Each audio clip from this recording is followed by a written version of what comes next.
The Little Robot Who Wanted to Dream.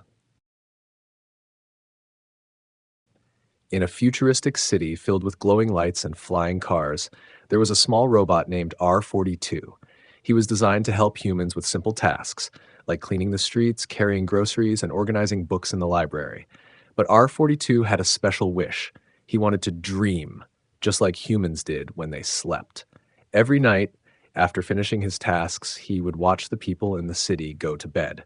He saw them close their eyes, smile in their sleep, and wake up with new ideas. What is a dream? R42 asked an old scientist one day. The scientist smiled and said, "A dream is like a little adventure in your mind. You can fly, explore new worlds, or even talk to talking animals, but only humans can dream." This made R42 sad. He wanted an adventure of his own. One evening, while he was cleaning the park, he found a small broken radio. It was old and dusty, but when he touched it, a tiny spark jumped from the radio to his metal fingers. Suddenly, something strange happened. His vision blurred, his body felt light, and for the first time, R42 drifted into a dream.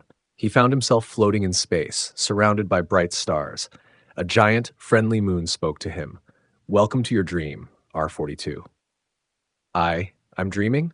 the little robot asked. The moon nodded.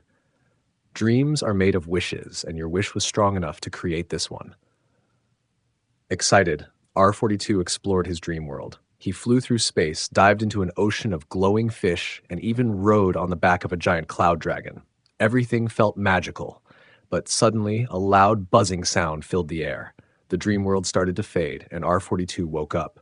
The city was still quiet, the stars still twinkled, and the broken radio lay in his hands. Had it all been real, or was it just his imagination? R42 smiled to himself. It didn't matter, he had experienced a dream, and that meant anything was possible, even for a little robot. From that night on, R42 believed that dreams weren't just for humans. Dreams belonged to anyone who dared to imagine. And so, under the glowing city lights, R42 closed his eyes and wished for another adventure.